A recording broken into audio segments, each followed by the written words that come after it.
Ini mungkin terdengar itu arogan, tapi menurut gue ini lumayan nyata ke kehidupan gue, ya. Yaitu, I don't chase, I attract.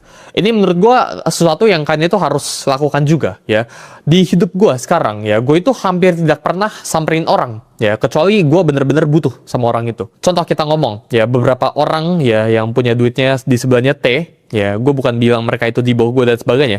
Tapi banyak kan, ya, 99% of the time, ya, itu mereka yang reach out ke gue dulu. Ya, buat either ngajakin podcast atau ngajakin makan, gitu ya. Sangat jarang untuk gue itu datengin ke mereka, ya. Gue bisa gak networking sama lo, gitu ya. Atau enggak pekerjaan, ya, simple. Ya, itu dari sisi networking tadi, dari sisi pekerjaan.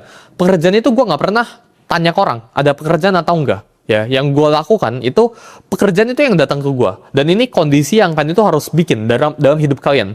Jadi fungsinya kondisi ini tuh apa? Karena ketika orang yang datang ke lu dulu, ya, itu need, itu kebutuhan, dan kebutuhan itu menciptakan yang namanya itu desperation.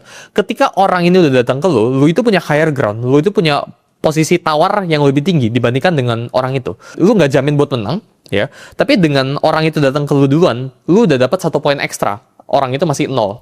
Gue hampir jarang sekali reach out ke orang buat minta sesuatu. Ya, gue selalu menawarkan atau enggak orang lain yang biasa datang ke gue.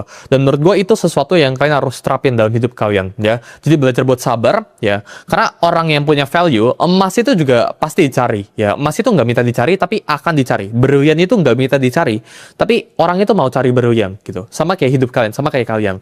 Jangan sampai kalian itu berlian yang nyari-nyari orang buat ditambang gue. Masa nggak pernah kan di luar sana berlian atau emas gitu kan, ayo tambang gua gitu, itu nggak pernah terjadi gitu. Yang terjadi itu apa? Ya, emas itu cuma diem, tapi orang itu yang nyamperin. Nah, dalam hidup kalian itu harus seperti itu. Kalian harus belajar punya value gitu ya, dimana orang itu bakal samperin ke kalian, bukan kalian yang samperin ke orang terus.